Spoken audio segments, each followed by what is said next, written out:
안녕하세요 여러분. 늘 이 시간이 오기를 손꼽아 기다리는 김희은입니다. 반갑습니다. 모스크바에는 슈리코프 미술대학이 있고 상트페테르부르크에는 렛빈 미술대학이 있습니다. 그만큼 슈리코프와 렛빈은 러시아 미술을 대표하는 작가들이겠죠. 그래서 준비했습니다. 이번 시간과 다음 시간을 이용해서 두 작가에 대해서 이야기해 보려 합니다. 슈리코프는 러시아 대표 역사화가로서 민족성 강한 여러 작품을 남깁니다. 특히 19세기 민중을 외면하는 부르주아 문화와 귀족 살롱 미술에 커다란 해를 품고 있던 슈리코프는 자신의 작품을 통해 러시아 민족의 전통 정신을 고취시키고 일반 민중들의 여러 역사적 영웅 행위를 알리고자 노력합니다. 일반 사람들, 즉 군인, 카자크인들, 거지, 유민들, 농민, 여인들 모두가 신의를 위해 자신의 목숨을 기꺼이 바치는 역사적 영웅으로 그의 작품에 묘사되어 있으며 이런 인물 설정은 일반 민중들에게 큰 감동을 줍니다. 슈리코프는 대표작 스트렐치 처형의 아침과 대기적 모로조바 이 두 작품을 통해 과거의 편견과 무지에서 벗어나지 못하고 세대 간 불통이 빚어내는 비극의 러시아 역사를 아주 사실적으로 묘사합니다. 또 당시 관심이 집중되었던 과거의 영광을 되찾자는 민족주의 운동과 발맞춰 러시아 민담, 설화, 전설 등을 바탕으로 러시아 색채 짙은 그림을 그려냅니다. 과거를 빌려 현재를 이야기하고 미래를 다짐하는 대작들을 그려내며 슈리코프는 당당히 러시아 대표 역사화가로 자리매김합니다. 그림의 배경은 러시아 모스크바의 심장, 붉은 광장입니다. 뒤쪽으로 아름다운 성 바실리 성당이 보이시죠?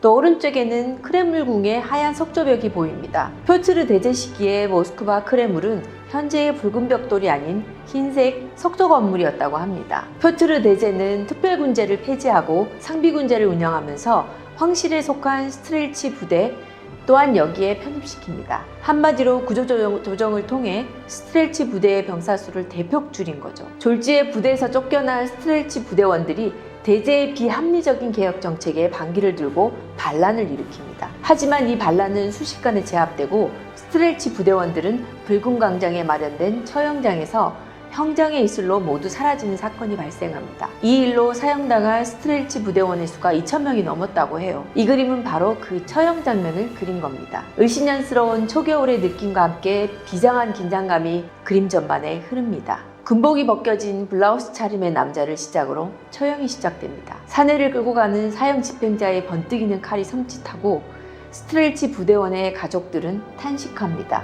아내는 절규하고 아이는 엄마의 품에서 공포에 떨고 있고 자식을 보내야 하는 어머니는 땅바닥에 주저앉아 통곡합니다. 그리고 표트르 대제가 말을 타고 위풍당당하게 그림 오른편에 나타납니다. 완고한 모습의 황제는 두 눈을 부라리며 서서 나를 따르지 않는 자 곧 죽음이다 라고 외치듯 보이네요. 대제의 시선이 빨간 두건을 쓰고 하얀 블라우스를 입은 남자와 대각선으로 마주하며 견제합니다. 급진적인 개혁을 추구하는 대제와 러시아 전통을 고수하려는 보스파와의 대립처럼 보이는데요. 그림에서 구습을 상징하는 사람들은 모두 러시아 전통 복장을 입고 있습니다. 하지만 스트렐치를 대표하는 남자의 손에 들린 촛불이 꺾인 것을 보니 대제의 한판승을 의미하는 듯합니다. 결국 대제는 어떤 희생을 치르고서라도 개혁에 박차를 가할 겁니다. 대제 옆에 서 있는 외국 사신은 개혁을 반대하는 러시아인들을 이해하지 못하겠다는 듯 고개를 갸웃거리고 있습니다. 그림 속 러시아 민중들은 현실을 감안하지 않고 개혁만을 밀어붙이고 있는 피터 대제와 발맞춰 나갈 수가 없나 봅니다. 여기서 슈리코프는 정확히 짚어냅니다. 대제를 비롯한 소수의 개혁자들이 시대를 이끌어 앞서 나가지만 역사의 주인공은 지금 쓰러져 통곡하는 저 수많은 민중들임을 지도자가 나아갈 방향을 제시한다면 발을 내딛는 것은 민중이고 단순히 위정자의 명령과 의도만으로는 역사를 만들 수 없습니다. 그러므로 위정자들은 힘껏 백성을 살피고 그들과 소통해야 함을 슈리코프는 말하고 싶어 합니다.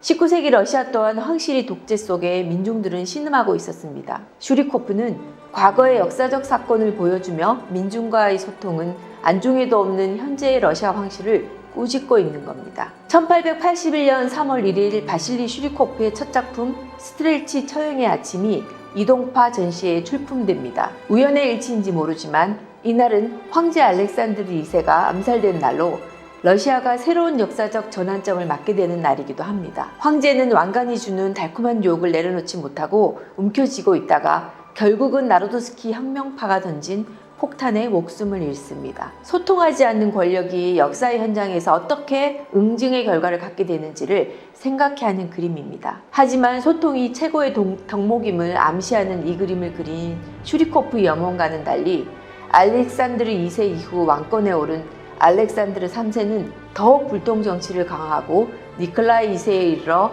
결국 로마노프 왕조는 멸망하게 됩니다. 민중이 없는 역사와는 생각해 본 적이 없다 라고 슈리코프는 말합니다. 그렇기에 그의 그림에서 중요한 부분은 화폭에 등장하는 민중들입니다. 그리스 정교의 구교와 신교의 분쟁을 테마로 민중적 주제를 제시한 대기족 모로조바 또한 주목해야 할 대작 중의 대작입니다. 또 러시아 그림 중 여인을 중심으로 시대상을 그린 대표적인 작품이기도 합니다. 17세기 초반 러시아에는 역사적 사건 하나가 일어납니다. 1653년 러시아 정교의 총주교인 니콘이 교회의 조직을 강화하기 위해 기도서의 개정과 예배의식을 변경하여 교회에서 미신적인 요소를 제거하는 근대화 작업에 착수합니다. 하지만 사제 아바쿰은 니콘의 정책에 강하게 반대하죠. 사실 니콘의 개혁 정책 내면에는 신앙의 본질과는 전혀 관련이 없고 교회 조직 위에 왕권을 두려는 속셈이 있었기 때문입니다. 특히 사제 아바쿰은 기존의 전근대적 종교의식을 옹호하는 입장에 있었으며 그를 지지하는 사람들은 소박한 종교 생활을 따르는 러시아 일반 민중들이 대부분이었습니다. 결국 아바쿰을 따르는 많은 사람들이 극심한 종교적 박해를 당하고 아바쿰 또한 1682년 화형을 당합니다. 그림 속 검은 옷을 입고 팔을 들어 올려 사람들에게 화답하는 여인은 대기족 모로조바입니다. 분류파 구교도의 수장으로서 사제 아바쿰을 열렬히 지지하다 체포되어 보롭스키 수도원 감옥에서 옥사하는 인물입니다. 바로 그 수도원으로 유형을 떠나는 장면을 그린 그림이 바로 대기족 모로조바입니다. 이 작품은 유형을 떠나는 구교, 즉 러시아 구세력을 상징하는 대기족 모로조바를 중심으로 거지, 맹인, 그리고 여인들이 그림의 주인공으로 묘사되어 있어요. 그들은 한 번도 중심에 있지 못하며 선택받지 못한 자들의 소외감 등을 온몸으로 느끼는 일반 민중을 상징합니다. 그림의 주인공은 대기족 모로조바이지만 슈리코프는 그녀를 둘러싼 주변 인물의 표현에 더 심혈을 기울인 듯 보여요. 모로조바를 배웅하는 많은 여인들의 모습은 상당히 숙연합니다. 검은색 바탕에 금색 꽃무늬 쇼를 쓰고 있는 노파는 얼굴을 한 손에 기대며 슬퍼합니다. 그 노파 옆에 서서 두 손을 모아 가슴에 대고 있는 여인 또한 절망하며 모로조바를 쳐다보고 있고 황색의 두건을 쓴 여인은 깊이 고개를 숙여 모로조바에게 이별을 고합니다. 자줏빛 옷을 입은 모로조바 여동생 우르소바는 썰매 뒤를 따르며 언니와 함께 구교를 따르는 자로서의 길을 갈 것임을 보여줍니다. 슈리코프는 이 여동생을 통해 러시아의 힘든 역사 속에서도 꿋꿋하게 자신의 자리를 지키며 살아가는 러시아 여인들의 굳은 의지를 표현하고 싶어 했다 합니다. 하지만 그림 왼쪽 검은 모피옷을 입고 박장대소하고 있는 두 남자는 모로조바 부인의 희생에 조소를 보내는 것일까요? 모두가 그녀를 슬퍼하는데 두 남자의 모습이 상당히 이질적입니다. 구교를 박해하는 신교인들을 대변하듯이 개혁의 흐름을 따르지 못하는 일반 민중들을 비웃는 사람들의 모습을 대변한다고 하네요. 사실 대기족 모로조바를 싣고 가는 썰매는 사람이 타는 것이 아니라 물건을 실어 나를 때 사용하는 것입니다. 여인을 모욕하기 위한 처사임에도 모로조바는 한치의 흐트러짐 없이 손을 들어 자신을 따르는 모든 이들에게 굳건함을 알립니다. 그녀가 손가락 두 개를 높이 들어 보이는 암시는 자신들의 구교를 지키라는 뜻이랍니다. 보통 구교에서는 성호를 그을 때 가운데 손가락 두 개를 사용하는 데 반해 신교들은 손가락 세 개를 사용했다고 합니다. 그건 바로 어떤 박해 속에서도 종교적 신념을 버리지 않을 것이란 그녀의 굳은 의지를 손가락을 들어 보여주는 대목이죠. 많은 여인들의 무리 속에서 검은 사지옷을 입고 바구니를 들고 서 있는 남자는 묵묵히 그녀의 종교적 헌신을 지지하며 비록 어떤 일도 할 수 없는 정교의 평범한 사제이지만 언제나 그 자리에서 기다릴 것임을 보여줍니다. 자, 여기를 보세요. 분명 추운 겨울인데 다 떨어진 누더기를 걸치고 맨발로 눈바닥에 앉아 모로조바와 손가락 두 개 신호를 주고받는 남자 보이시나요? 그가 누구인지 궁금하시죠? 그는 유로지비라 불립니다. 유로지비는 러시아 문화에서 볼 수 있는 독특한 캐릭터로 톨스토이의 바보 이반, 도스토옙스키의 백치, 까라마조프가의 형제들 등에서도 볼 수 있습니다. 사실 선뜻 우리 정서로는 이해가 잘 가지 않는 존재이긴 한데요. 유로지비는 바보 성자 정도로 번역될 수 있습니다. 지저분한 몰골, 풀어헤친 머리, 덥수룩한 수염, 누더기 옷, 일부러 몸에 걸친 쇠사슬 같은 것들이 그들의 외적 상징인데 그들은 순박한 인간으로 천상지혜의 표상이라고 할 수 있습니다. 그들은 신의 언어를 알아듣고 대화하며 진리와 예언의 말을 내뱉기 때문에 민중들 사이에서 존경과 사랑을 받는 존재인 거죠. 수도원에 은둔하면서 혹은 세상을 순회하면서 거침없이 진리를 뱉어내는 이 유로지비의 예언들은 왕들과 세도가들도 귀를 기울였다고 합니다. 그래서 러시아 그림을 보면 유로지비가 자주 등장하죠. 그런 유로지비와 모로조바 부인이 서로 종교적 징표를 교류합니다. 바로 구교를 지킬 것을 다짐하는 거죠. 그러면서도 추운 눈밭에 앉아있는 것 자체가 고통인 것을 부강하는 건지 그의 발가락을 한번 보세요. 추위에 곰벌레처럼 바짝 오그라들어 있죠? 유로지비도 인간이니 당연히 추위를 느낄 텐데 이런 무거운 주제 속에 디테일한 슈리코프의 표현에 슬쩍 웃음 짓게 됩니다. 스트렐치 처형의 아침과 대기적 모로조바에서 꼭 눈여겨볼 것은 흰눈 쌓인 겨울을 배경으로 러시아 전통 의상과 장신구를 만들어내는 장식성입니다. 상당히 사실적이며 사료적인 측면에서도 가치가 높다 합니다. 17세기 러시아 복식을 정확하게 표현하기 위해 슈리코프는 오랜 시간을 연구해서 그림에 그려 넣었다고 합니다. 슈리코프의 손에서 탄생한 그림 속 다양한 색채는 하나의 톤으로 작품의 통일성을 유지하며 그림의 아름다움을 몇 배나 더 빛나게 하고 있습니다. 한 무리의 카자크인들이 광대한 볼가강의 흐름에 몸을 맡기고 있습니다. 무리의 수장은 스텐카라진.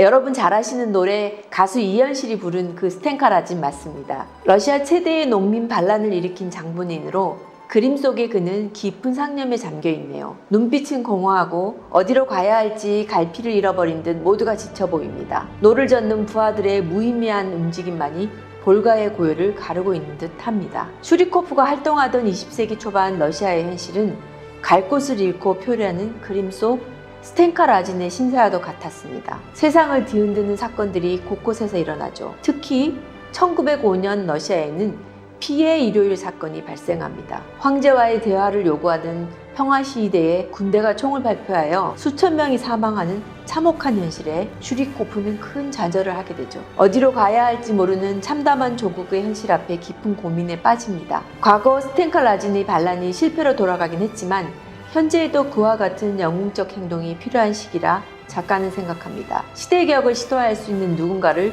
슈리코프는 염원하고 있는 겁니다. 하지만 그림 속의 스텐카 라진은 헤어날 수 없는 조국의 슬픈 운명을 걱정하고 있는 듯 보이죠? 이미 부하들은 탈진한 듯 보이고 작은 배에 몸을 싣고 목적 없이 표류만 하고 있는 듯합니다. 혁명 전에 러시아의 참담한 현실처럼요. 이렇게 작가는 그림을 통해 현실을 보여주고 있습니다. 10년간은 권세 없고 열을 붉은 꽃 없다는 말 아시죠? 그림 속 멘시코프는 피터 대제의 가장 친한 친구였습니다. 궁정 마국간 총감독의 아들로 태어나 대제의 최측근이 되어 많은 전쟁에서 공을 세우고 러시아 왕자라는 칭호까지 받은 인물입니다. 1703년 초대 상트페테르부르크 총독이 되었고 표토르 대제 사후에는 예카제리나 1세의 즉위에 힘써서 권력을 잡고 실질적인 러시아 제국의 지배자가 되었습니다. 딸 마리아를 표트르 2세와 약혼시키고 황제의 장인이 되어 권력의 영원한 존속을 꾀하였지만 귀족의 반대에 부딪혀 실각하고 맙니다. 그 후 시베리아의 베레조프로 유영당하여 그곳에서 죽음을 맞이하는 인물입니다. 이 그림은 바로 실각하여 유배된 권력자, 권세가 다한 권력자의 고독을 슈리코프가 그린 것입니다. 커다란 주먹을 불끈 쥐고 미래를 다짐하는 멘시코프지만 이미 되돌리기에는 늦어버린 감이 있다는 것을 색바랜 갈색 톤의 색채가 대변해 줍니다. 다만 아버지의 신세와 함께 시베리아에서 혹독한 삶을 살아야 하는 딸들의 청춘만이 안타까울 뿐입니다. 풍요롭던 귀족의 삶에서 하루아침에 조락한 그녀들의 삶에 병마마저 찾아온 것인지 검은 옷을 입은 셋째 딸은 병색이 완연합니다. 참으로 부질없는 과거의 부귀영화, 권력의 허무함이죠. 여러분, 슈리코프의 역사 이야기 흥미로우셨나요? 그럼 다음에는 천만가지 표정예술의 마술사 일리아 레핀에 대해서 이야기 나눠봅시다. 끝까지 들어주셔서 감사합니다. 여러분, 공유 잊으시면 안 돼요. 그럼 이만 안녕히 계십시오.